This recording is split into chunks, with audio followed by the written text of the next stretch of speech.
Welcome, everyone. In today's podcast, we are talking to Andre Beley. He's the Strategic Partnerships Manager at RiskX, a company specializing in cybersecurity services. Welcome, Andre. It's good to have you. Morning, Corin. Thank you for the opportunity to connect. I'm looking forward to exploring this often challenging field. Tell us a little bit about RiskX and what is your role there? RiskX is a dedicated cybersecurity business focusing on protecting systems, networks, data, and cyber threats in your organization. Our operations are centered on highly regulated industries, including the likes of banking, public sector, fintech, and retail. To meet these international cybersecurity standards, we operate through distinct and independent functional pillars, really comprising of governance compliance and the compliance frameworks, including standards such as ISO 27001, the Payment Card Industry Data Security Standards, or VCIDSS, the FIC Act, or the Financial Intelligence Center Act, NIST, which is an American standard. All of these frameworks ensure regulatory and operational compliance. Another pillar is assurance, which is a team of expert pen testers, which are highly skilled and certified specialists.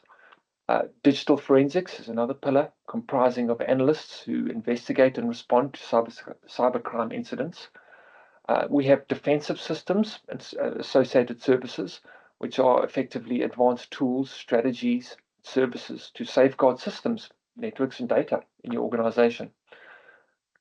Our mission is to remove complexity and uncertainty and tailor solutions to meet the unique needs of your business. My role within the RiskX Group is to work with a team that focuses on delivering these strategies that empower businesses to protect their operations with precision and confidence. Yeah, so it's like you say, the cybersecurity space is highly, highly specialized. I looked at stats, which was recorded in 2024, that there's like cyber attacks every 39 seconds, which globally, which equates to 2,200 cyber attacks per day. And as these attacks are on the rise, it's companies needs to be vigilant, and it requires highly, highly skilled, specialized services like RiskX. Um, so tell me, in your professional career, there must be a lot of misconceptions about cybersecurity.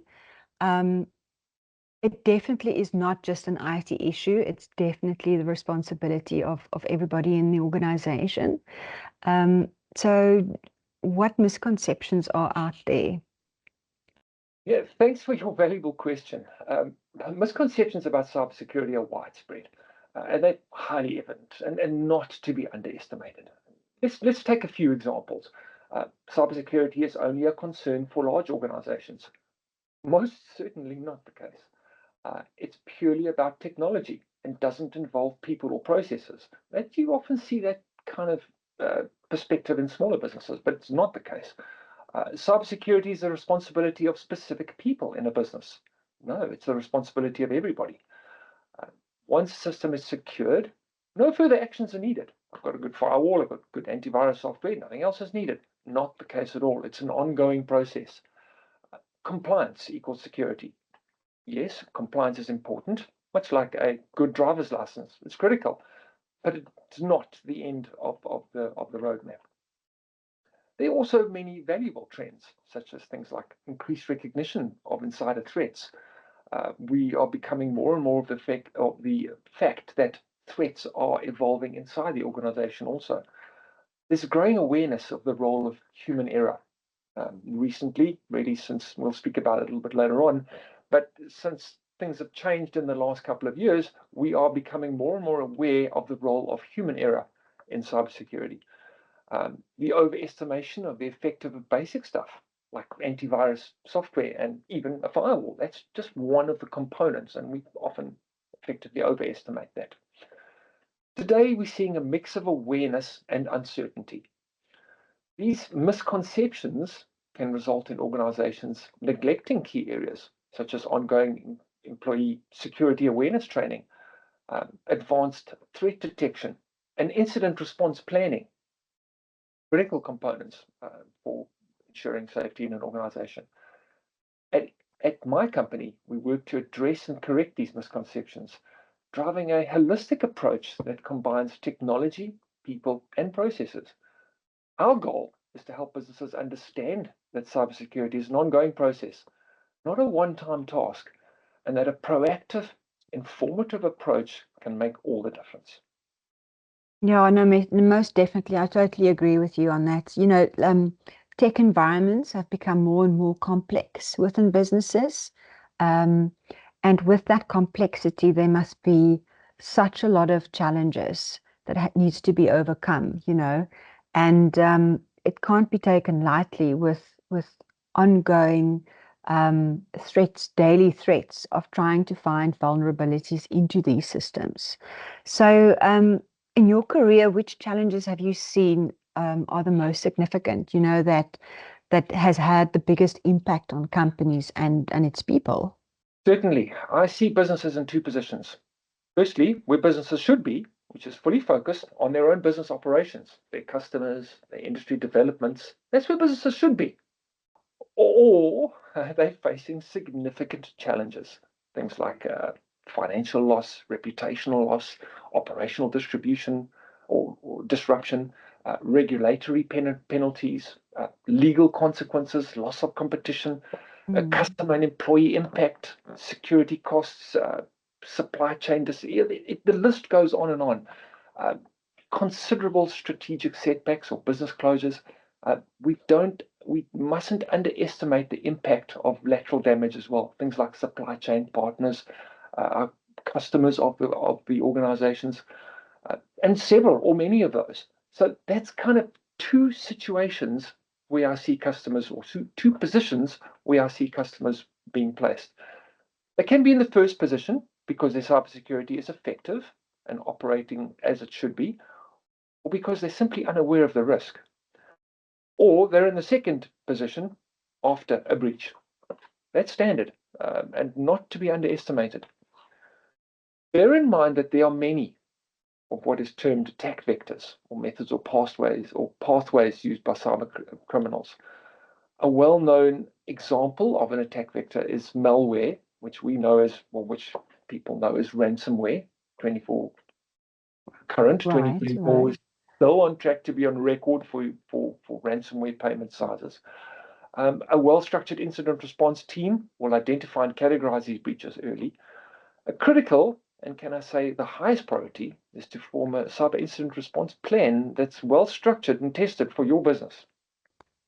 So, Andre, everybody loves remote working, and it has changed the business landscape incredibly. But with remote work, it has complicated things in the cybersecurity space. Did it change the landscape or not really? What are your thoughts on that? Firstly, before the pandemic, effective, agile, and remote or hybrid work models were a long-term vision. And our industry, the ICT industry, not ours, but the ICT industry and businesses alike, believed in that. Their vision was that one day we could operate with high speed and agility from anywhere in the world. And that was seen as like maybe 5 years, 10 years ahead, and we were building roadmaps, etc. Then overnight, everything changed. Yeah, exactly. It happened fast. Correct, very quickly. Yes, hybrid models or remote work have completely changed cybersecurity in every way conceivable. And it's not going to stop. Uh, some of the ways businesses work or have been affected by security are things like bring your own device. We all work with our own devices much more than we ever did before, and they're all structured differently, etc. Obviously, locations, things like networks, etc., or confined private networks really no longer exist. Things like software as a service type systems, where software is no longer housed in a central place, it's broad. Hybrid cloud, where we work with multiple cloud entities. Most of us work with many different cloud operations within our own personal environment. These factors greatly expand the attack surface in organizations. Also, all we do is electronic. phishing and social engineering attacks have now become real because everything we do is electronic. So businesses being agile, they've got to keep up. Is it hard to keep up, or is the planning so in such a way that it does make provision for that? So agility keeps businesses thriving. Cybersecurity's role, our role in the cybersecurity industry, is to ensure and promote that uninterrupted agility in businesses, with risk managed at a level that doesn't impede agile business operations. We must feel secure and safe in our organization and be able to operate effectively and with agility without being concerned with cybersecurity, which is a constant, it's not a simple challenge. I was with a large mining house the other day, which were having exactly this problem. They consider cybersecurity to be an impediment into their business operations because of the limitations it's implied on or has been applied on the way they operate. So it's a common challenge, and it's something that's our industry's role to address. Yeah, yeah. So, I mean, we've looked at misconceptions, we've looked at challenges, different ways of how people are trying to gain access to find vulnerabilities. But what has caused the biggest shift in attacks? I mean, does AI have got anything to do with it? Sure. The biggest shift in cyber attacks has been driven by the increased sophistication of threat actors and the growing complexity of IT environments, much like what we've just spoken around. Um, Right. as we've just discussed, the expansion of remote work and the adoption of cloud services are prime examples. We've also spoken about the agility and speed required to keep businesses alive, or to keep businesses operating as effectively as they should. So of course, cyber criminals are also evolving. We all understand the power of AI and the automation. Many of us use it every day. AI is exceptionally high speed and detailed in crafting effective and dynamic attacks. That's a fact. It's there and it's operational today. We've seen that. We know it. AI is also critical for defenders in identifying to mitigate these threats effectively. So it's critical it's used extensively from an attack perspective, and it's also absolutely critical from a defense perspective. So it's mandatory in all engagements. The scale, Right. the speed, and agility are direct outcomes of AI. As cybersecurity operations and our businesses evolve, so do the attackers' methods. Using the speed and the depth of AI is critical in this new world. Fortunately, time will tell. Right, right. No, definitely. I mean, everyone's is using AI and it's definitely on the rise in a good way, but then there's always the other side of the coin, right? So, the psychology side of things to break into systems that always remains a threat, and in how attackers use phishing or social engineering attacks to get into systems. Why are these still so effective? I mean, campaigns around these, awareness campaigns around these attacks, but why is it still so effective? Yeah, certainly. These attacks prey on human emotions, such as urgency. Yeah, something's urgent, comes from a senior person in my organization. It's timed to perfection. Uh, Other areas include things like fear. I'm concerned. I'm missing a deadline to a project, or I need something delivered to me quickly, or whatever the case is. Or simply the desire to help, compassion. They're extremely well timed, eh? So don't underestimate the timing and the structure of these messages. As an example, I personally have been caught some years ago, this is before COVID, so before even I was heavily involved in the current industry. I was importing some goods from overseas. The timing and knowledge were perfect. So we believe AI only emerged. No, it's been around for a long time. They knew everything about what I was doing. This was before Yeah, the levels of AI we see today. They right. knew my position very well. And they asked for a small payment to release goods from customs, which I paid. Of course, yeah, there I was caught. Another example is the part that I've experienced is the partner of a very senior forensic expert, a partner, got an urgent response from the forensic expert to make a small payment, which the partner immediately did to be obedient. So there's another example. timed and structured to perfection. So they know what they're doing. These are small payments. I mean, this certainly wasn't anything that would bankrupt either of us, but they're small payments. The challenge is that there are a few thousands of these victims every day, and that's where the big money sits in. That Yeah. ever-present human element, our natural instincts, makes it very difficult to eliminate this risk completely. That's why ongoing security awareness training and simulated exercises in your business are essential to counter these social engineering threats effectively. Right. But I mean, companies can prevent cyber attack. And that's why you get organizations like RiskX with the expertise and specialization. Um, so what can companies do to be prepared and ready? Our approach is to prepare for these cyber attacks. Something companies should take on what we refer to as a multi-layered approach, which is effectively guided by these cybersecurity frameworks, such as the NIST cybersecurity framework is one American commercial framework.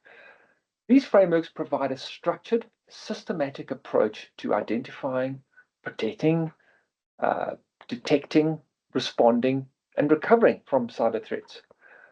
Ethical hackers or white hat hackers is also critical. These professionals simulate real world attacks to identify vulnerabilities in key business assets, what we refer to as assets, before malicious actors can exploit them. They use the same tools and techniques as cyber criminals, but they have a goal of strengthening security. In addition to technical measures, implementing strong controls like multi-factor authentication is one, can further enhance security by ensuring that only authorized users can access sensitive systems. Continuous employee, what we refer to as security awareness training, is vital, as human error remains a significant risk. Regular system updates, data encryption, and a clear incident response plan should also be in place. Tabletop exercises can simulate real-world attack scenarios, really allowing them to build practice response strategies and ensure effective execution when an actual event occurs. By combining these practices and leveraging these cybersecurity frameworks like NIST and ISO 27001, businesses can better safeguard their operations and respond effectively to threats that are constantly evolving. So, companies put all of this in place, but then there's a data breach. So what do you do? It's an interesting question, and I'm going to tell you something that I hear all too often. I'm going to call Ghostbusters. It sounds Yeah, ludicrous. yeah, who are you going to call, right? Who are you going to call? You might laugh, but ask business leaders who are responsible for responding when a breach occurs for the likes of ransomware, comes out of the blue, there it is, or critical data exfiltration. In other words, you've lost considerable critical data in your environment. Or speak to those who've experienced severe breaches. And once they physically recovered, bear in mind it's absolutely exhausting. Uh, like fundamentally exhausting physically to go through, to be responsible for such an event in a business and find yourself in a position where your company, which you're responsible for protecting, has been breached in such a way. It's physically exhausting. I speak to these people, I meet them, several times a year, and there's one pattern amongst all of them. They're physically exhausted. They haven't slept for like weeks or days. And ask them who they first turn to for help, and see what their response is. Remember, a data breach is a serious incident. Effectively, it's a crime scene. Timing and how you respond is critical in numerous ways. Essentially, a cyber incident response plan, or what's referred to as a SIRP, cyber incident response plan, is absolutely crucial. A SIRP ensures a swift, organized response to a cybersecurity incident. It reduces damage and facilitates speed and recovery, which is absolutely crucial. Without a clear plan, organizations face or risk severe consequences. Give an example. A typical SIRP includes things like defining roles and policies and training, so preparation, detecting and confirming the incident, How do I detect it? How do I confirm it? Limiting the impact of the threat so that I can confine that threat into certain areas and it doesn't spread. Removing the threat from the environment. How do I remove it? Restoring systems and services, what we refer to as recovery, and analyzing the incident to improve further responses or lessons learned. All of these are phases and steps in the cyber incident response plan. It's also critical to regularly test the cyber incident response plan through what's referred to as tabletop exercises or simulated incidents. Testing helps identify gaps in the plan and ensures the team is ready to actively or act effectively when needed. We do a lot of work in retail. Bear in mind, we've got Black Friday and we've got online retail, etc. So they do an extensive, this is why it's a very busy period for us right now. They do extensive work in testing cyber incident response plans and ensuring systems are as secure and ready for periods like Black Friday, which we've just gone through. I think at the moment we're going through one at the moment now as well. Reviewing and updating the cyber incident response plan annually generally, keeps it business relevant, effective, and aligned with evolving threats and changes in the organization. Yeah, I mean, there's so much you can do, right? So, do you think that as part of innovation, all the regulation and strong security, does it stifle innovation or does it actually advance innovation or accelerate it? Yeah, certainly. Earlier, we spoke about where businesses should focus fully on their own internal operations and their own customers. I mean, it's a challenging economy, challenging environment globally. That's where their focus is. Agility is critical, and staying competitive in the current business world demands agility. We also touched on governance frameworks like ISO, NIST, PCI DSS, etc. This is where skill and experience really comes into play. The businesses that ensure that the compliance to these frameworks, it's critical that their skill and experience are applied when they do that. These frameworks need to be tailored to fit the business, ensuring they support agility rather than hinder it. And we've spoken about that also. When frameworks aren't applied correctly, that's where cybersecurity affects business innovation and agility. If there's one piece of cybersecurity advice that you could give our listeners and you wish everyone would follow that, what would that be? Certainly. My single cybersecurity advice would be to implement what is referred to as a GRC or Governance, Risk and Compliance Framework. A GRC framework aligns security policies with internationally recognized industry standards, gives a thorough, detailed approach to cybersecurity in your business. To wrap up, remember that cybersecurity is a bit like an umbrella. It's not there to avoid the rain. It's about how do we prepare for when it pours? How do we prepare for when the rain pours down?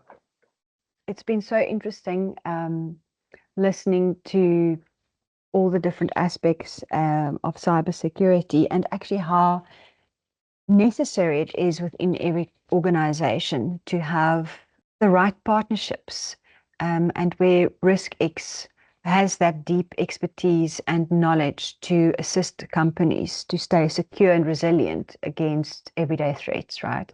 So thank you so much for your time and sharing your valuable insights. We appreciate it. And it's not just cutting edge technology that is going to safeguard you. It is also the shared commitment from everyone in the organization to play their part. So thanks for tuning in. And remember, cybersecurity is not just an IC issue, it's everyone's responsibility.